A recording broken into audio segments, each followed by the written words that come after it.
I got so much motherfucking design on right now. Break it down, bring it back, make it clap. I got 3 old thoughts, new block, where that thing. Bitches on my line, and you know. Assalamualaikum warahmatullahi wabarakatuh. Perkenalkan, nama saya Dela Putri Mundia dengan NIM 8111420106 dan rekan saya Muhammad Rafiq Nopal Fikri dengan NIM 8111140455. Dengan dosen pembimbing lapangan Ibu Dr. Rini Fidiani SHM. Pada kesempatan hari ini kami akan menjelaskan terkait tutorial atau tata cara penyusunan rancangan peraturan desa.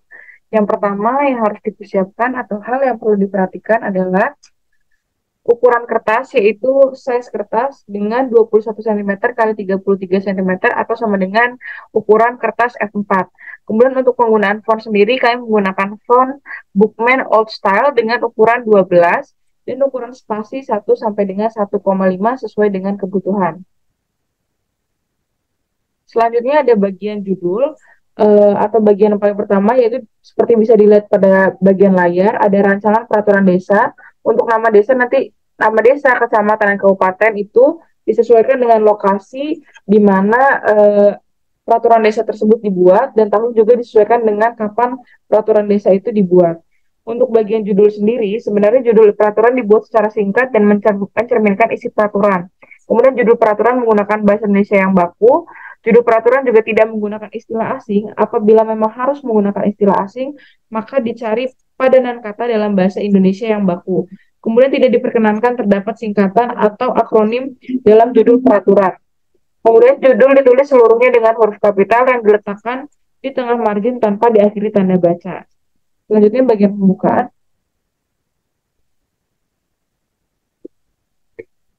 Pembukaan peraturan memuat jabatan pembentuk peraturan, 2 konsiderans, 3 dasar hukum, 4 memutuskan, 5 menetapkan, dan nama peraturan. Di bawah nama peraturan dicantumkan jabatan pembentuk peraturan yang seluruhnya ditulis dengan huruf kapital yang diletakkan di tengah margin dan diakhiri dengan tanda baca koma. Lalu selanjutnya ada konsiderans. Konsiderans diawali dengan kata menimbang yang dicantumkan setelah nama jabatan dan diletakkan sebelah kiri margin. Huruf awal ditulis dengan huruf kapital dan diakhiri dengan tanda baca titik 2. Konsiderans memuat uraian singkat mengenai pokok-pokok pikiran yang menjadi latar belakang dan alasan pembuatan peraturan. Jika konsiderans memuat lebih dari satu pokok pikiran, maka tiap pokok pikiran harus dirumuskan dalam rangkaian kalimat yang merupakan suatu kesatuan pengertian. Tiap-tiap pokok pikiran diawali dengan huruf abjad dan dirumuskan dalam satu kalimat utuh yang diawali dengan kata bahwa yang ditulis dengan huruf kecil dan diakhiri dengan tanda baca titik koma. Lalu ada dasar hukum. Dasar hukum diawali dengan kata mengingat yang ditulis sejajar dengan menimbang. Huruf awal kata mengingat ditulis dengan huruf kapital dan diakhiri dengan tanda baca titik 2.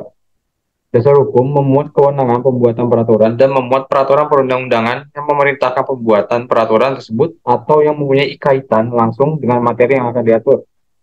Peraturan perundang-undangan, peraturan yang digunakan sebagai dasar hukum hanya peraturan perundang-undangan yang tingkatnya sama atau lebih tinggi. Undang-undang peraturan pemerintah yang dijadikan dasar hukum perlu dilengkapi dengan pencantuman lembar negara dan tambahan lembaran negara yang diletakkan di antara tanda kurung. Jika jumlah peraturan perundang-undangan yang dijadikan dasar hukum lebih dari 1, maka urutan pencantuman perlu memperhatikan tanda urutan hierarki dan diurutkan secara kronologis berdasarkan saat pengeluarannya. Jika dasar hukum memuat lebih dari 1 peraturan perundang-undangan, maka tiap dasar hukum diawali dengan angka 1, 2, dan seterusnya, yang diakhiri dengan tanda baca titik koma. Lalu ada memutuskan. Kata memutuskan ditulis seluruhnya dengan huruf kapital tanpa spasi antar huruf dan diakhiri dengan tanda baca titik 2 serta diletakkan di tengah margin. Lalu menetapkan. Kata menetapkan dicantumkan sesudah memutuskan yang letaknya disejajarkan ke bawah dengan kata menimbang dan mengingat.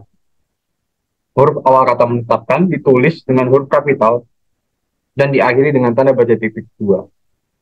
Nama peraturan. Nama yang tercantum dalam judul peraturan dicantumkan lagi setelah kata menetapkan, yang didahului dengan pencantuman jenis peraturan tanpa menyebutkan nomor dan tahun. Seluruhnya ditulis dengan huruf kapital dan diakhiri dengan tanda baca titik.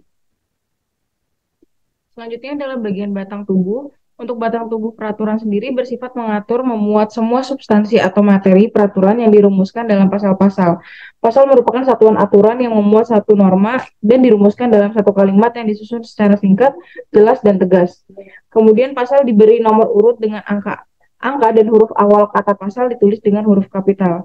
Pasal juga dapat dirinci dalam beberapa ayat yang masing-masing ayat diberi nomor urut dengan angka yang ditulis di antara tanda baca kurung tanpa diakhiri tanda baca titik. Kemudian setiap satu ayat hendaknya hanya memuat satu norma yang dirumuskan dalam satu kalimat utuh. Materi peraturan lebih baik dirumuskan dalam banyak pasal yang singkat dan jelas daripada ke dalam beberapa pasal yang masing-masing pasal memuat banyak ayat, kecuali yang menjadi isi pasal itu merupakan satu rangkaian yang tidak dapat dipisahkan.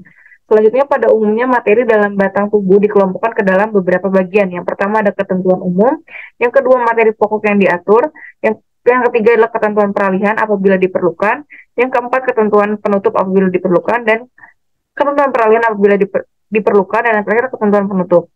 Untuk bagian ketentuan umum diletakkan dalam bab ke-1 dalam pasal 1. Ketentuan umum dapat memuat lebih dari satu pasal. Ketentuan umum juga berisi batasan pengertian atau definisi, singkatan atau akronim yang digunakan dalam peraturan, dan hal-hal lain yang bersifat umum yang berlaku bagi pasal-pasal berikutnya. Apabila ketentuan umum berisi batasan pengertian, definisi, singkatan atau akronim lebih dari satu, maka masing-masing uraian diberi nomor urut dengan angka. Kata atau istilah yang dimuat di dalam ketentuan umum hanyalah kata atau pasal yang istilahnya terdapat di dalam pasal-pasal selanjutnya.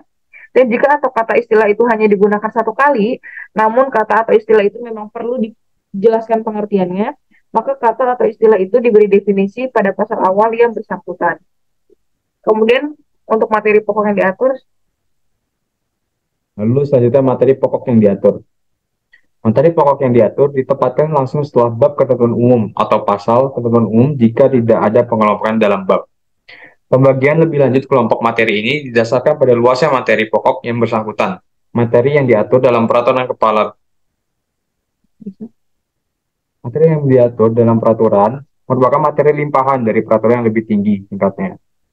Lalu ada ketentuan sanksi atau aturan pidana jika diperlukan apabila dalam peraturan terdapat sanksi administratif dirumuskan menjadi satu pasal dengan norma yang memberikan sanksi apabila terjadi pelanggaran atas norma tersebut.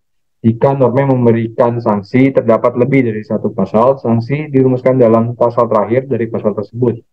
Sanksi dapat berupa antara lain pencabutan izin, pembubaran pengawasan, pemberian sementara atau denda, dan lain-lain. Lalu ketentuan peralihan jika diperlukan. Ketentuan peralihan memuat penyesuaian keadaan yang sudah ada pada saat peraturan baru itu mulai berlaku agar peraturan tersebut dapat berjalan dengan lancar dan tidak menimbulkan ketidakpastian. Ketentuan peralihan ditempatkan di antara pasal yang mengatur sanksi dan pasal penutup. Pada saat suatu peraturan dinyatakan berlaku, pada peraturan tersebut perlu diatur hubungan hukum dan akibat hukum yang terjadi baik sebelum, pada saat, maupun sesudah peraturan yang baru tersebut mulai berlaku, atau segala tindakan hukum yang sedang berlangsung atau belum selesai pada saat peraturan yang baru dinyatakan berlaku untuk menyatakan bahwa tindakan hukum tersebut tunduk pada ketentuan peraturan yang baru. Hindari rumusan dalam ketentuan peralihan ini yang isinya memuat perubahan diam-diam atas ketentuan peraturan yang lain. Perubahan ketentuan suatu peraturan hendaknya dimuat dalam pengertian pada ketentuan umum atau dilakukan dengan membentuk peraturan perubahan. Lalu ketentuan penutup. Ketentuan penutup diletakkan pada pasal terakhir. Pada umumnya ketentuan penutup memuat ketentuan mengenai penunjukan organ atau alat perlengkapan yang melaksanakan peraturan, pernyataan tidak berlaku, penarikan atau pencabutan peraturan yang telah ada, nama singkat apabila judul peraturan terlalu panjang saat mulai berlakunya peraturan. Ketentuan penutup dapat memuat pelaksanaan peraturan yang bersifat menjalankan, misalnya penunjukan pejabat tertentu yang diberi kewenangan untuk memberikan izin mengangkat pegawai dan lain-lain. Mengatur, misalnya pendelegasian kewenangan kepada pejabat di bawah untuk membuat peraturan lain pada hakikatnya merupakan pelaksanaan lebih lanjut dari peraturan tersebut. Pada dasarnya tiap peraturan mulai berlaku pada saat peraturan tersebut ditetapkan. Jika terdapat penyimpangan terhadap saat berlaku peraturan yang bersangkutan pada saat ditetapkan, hendaknya dinyatakan secara tegas kapan peraturan itu akan diberlakukan. Hindari penggunaan rumusan peraturan ini berlaku efektif atau ditetapkan pada tanggal. Selanjutnya adalah bagian penutup. Untuk bagian penutup sendiri seperti apa yang bisa dilihat pada layar, yaitu penutup merupakan bagian akhir peraturan yang memuat penandatanganan, penetapan, atau pengundangan peraturan. Untuk penandatanganan penetapan atau pengundangan peraturan memuat satu, tempat dan tanggal penetapan, dua, nama jabatan, tiga, tanda tangan pejabat, keempat, nama lengkap pejabat yang menandatangani. Rumusan tempat dan tanggal penetapan atau pengundangan diletakkan di sebelah kanan bagian bawah, dan setelah kata tempat dan tanggal tidak perlu diberi tanda baca titik dua. Nama jabatan dan nama pejabat ditulis dengan huruf kapital dan diletakkan secara simetris di sebelah kanan di bawah tanggal penetapan atau pengundangan. Nama pejabat tidak perlu gelar dan NIP. Pada akhir nama jabatan diberi tanda baca koma seperti yang ada pada layar. Mungkin demikian yang dapat kami sampaikan. Kurang lebihnya mohon maaf. Billahi taufiq wal hidayah. Wassalamualaikum warahmatullahi wabarakatuh.